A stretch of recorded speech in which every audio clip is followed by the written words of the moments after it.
Mel, sino pinakamayaman na pro player? Si Kuko mga tol. Si Kuko talaga yung parang ano, tawag dito. Isa sa mga nangingibabaw talaga pagdating sa pro scene. Hindi ba si Abed? I don't think so. Based sa ano lang siguro sa sahod si Abed malaki. Pero kasi malaki yung mga sahod, pero yung base sa achievement, tol, si Kuko yung mas madaming na farm ata sa ano, Mm. tournament wise. Si Kuko kasi nagano siya ng WSG. Lab, Wait andito lang. na food lab. Titingnan natin yung ano ni Kuko ah. Si Abed kasi malaki sahod, tol, pero yung mga ano naman niya sa tournament, hindi naman ganun ka ano katulad kay Kuko. Ilan in Ayan order ah. mo, lab? Tignan niyo yung mga Madami. prize pool ni Kuko. Ayan. Wait lang. Sa PC ka Isa kakain? lang to? Isa lang to, lab? Saan na ba? Wala, marami yan. I mean yung Yung grab. ano. Ito, 2021 nag-ano yan eh. Isang grab lang yan. Bigoy mo, Sabay na 1M yan. USD tol. 1M USD sa ano. TI, ano to? Anong TI ba to? TI International 20. TI 10 ata ito tol. Tama ba? Oo, T1, TI 10. Tingnan mo lahat ng ano niya no. Oh, nag-champion pa ng ano yan, ESL 1 Summer, 175k.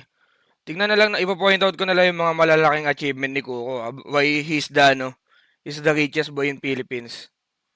1M, 175. Siguro 75, sama mo na din yan. Tapos yung mga mini tournaments lang, geek pa siya nito. Ay, mga payat. Oh, TNC tol, 700, almost 700k USD again. Tapos 80k again. Ito yung mga binubuhat ko pa siya ng time na to eh.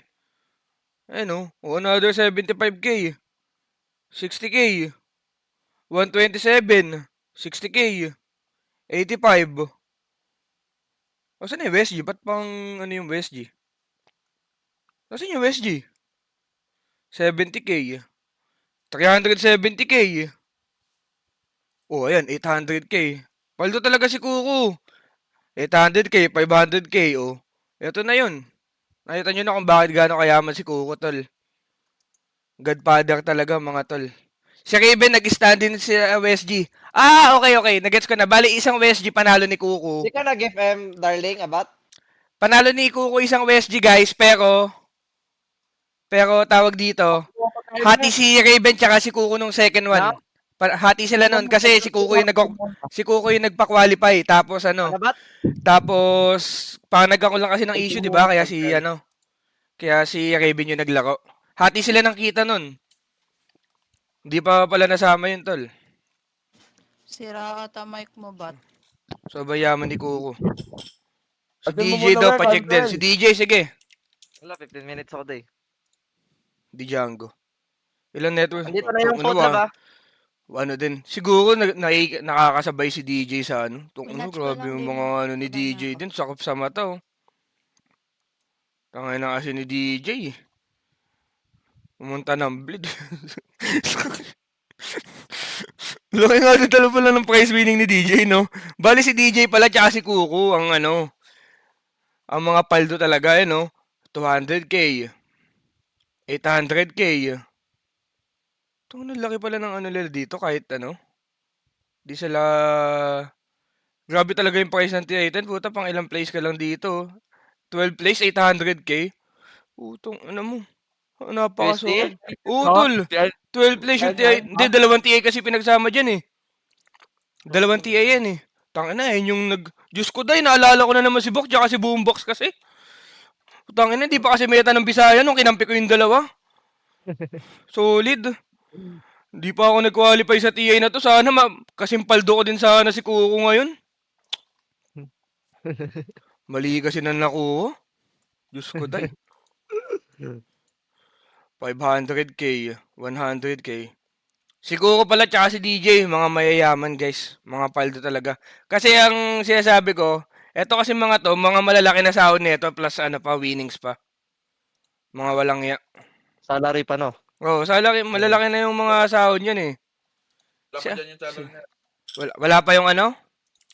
Salary. Si Abed. Wala pa nga yung salary. Kaya mo, kumakain pa. Si Abed din pala almost 1M. Si Abed din pala almost 1M. Sarap naman yan. Lalakas pala talaga nito mga tutang ina nito. Ito pa. 1M. Ito yung tatlong phase ng Dota ngayon, guys. Abed, DJ, Kuku. Kaso kasi yung pangit ni Kuko, hindi pwedeng ilagay na Ano ba face tayo, up ano yun, mag-fake? Dota yun eh. Wala pa si Fake Kuko ha. Okay, wala pa si Kuko. Ang problema, ang ganda na sana ng face ng Dota, oh. Abed, DJ. Tapos si Kuko yung pangatlo, ang puta. Yan, bakad. Sakit sa mata niyan. Hindi pwedeng i-endorse sa ibang bansa. So, wala si Kuko. Wala pa si Kuko. Wala pa si Kuko. Gago. Ayun, napabalik na si Kuko, boss ko. Ito ka nakikinig ata. Nakikinig ata, nakangiti. Nakangiti. Ay, putangin naman yung sinasabi mo sa akin. Nakikinig pala si boss ko. Hindi, joke lang yun. Kumain lang ako ah. Nagago na ako tala. Kasing pogi ko rin naman yung dalawa ah. Di ba? Pwede naman ata, pwede naman. DJ Kuko Teams. Si ano pala, si Teams din pala, gago. Si Teams din, ano din, paldo. Pwede pala, ito yung tatlong face ng Dota, guys. Si Teams may ka din, pero saktuhan lang din, Hindi ka level ni Abed tsaka ni DJ. Ayun talaga mga gwaping siya. Si Teams pwede na. Hindi masakit sa mata katulad ni Kuko. Ayoko lang, ayoko na. Joke. Parang di ka naman best friend yan. Okay na, hoy, joke lang. Unod na Mas tayo. pogi ako dun sa dalawa eh. Sa kanino dun? Kay Ay, wala DJ eh. tsaka kay ano? Kay Joton, mas pogi ako. Yun yung gusto marinig eh, natangin to. Tangin Gago. na mo ko. Ay, diyan pala si Joton, putang ina mo. Diyan pala si Jotun. Kasi hindi ka rin naman talaga pogi, Joton. Okay. Yo, tanggapin mo na. Anong gusto mo, Jotun? Pukihin ka namin, gwapo ka. Hindi pa pinlastic ka namin nun. Hindi, baka sa ano pa, sabihin, ay, tangin na napupugian ako sa'yo. Parang gaganon pa, no? Okay na yun, Jotun. Baliw. Sa sarili mo. Sa Tanggap lang. Wala naman tayong magagawa eh. Ganyan na talaga yung inabot eh. Gago. Tangina mo, Mipo. Lamipo, ba't nipo? Dot Pasto. 1 na Mipo. Si Armel. Ganyan item pag dazzle? Stats? Parang Stat lang tala. Mas maganda ba yung circlet o iron wood na lang? Passbow. Secret ako lagi, ewan ko. Pero pwede din naman Iron Wood. Bine-bracer mo after. Bine-bracer ko. Saktuhan lang. Depende. Kung gusto kong bugbugin talaga yung kalim. Pero pwede Magic Wand lang. Gagawin na ano ni Wala to. Yobi oh. Ang Kaya ano na ito, takantado ka na ginagawa naman ko. ko. Ginigiyomi po. Ano ba Guild sila ba mo yan, may ba sa akin? Okay, kanino yun? Kumuha ka pa ulit, Graham. Hindi, Lab. Di pa ako kumukuha, Lab. Hindi ko pa nauubos to, baby. Set, di ba?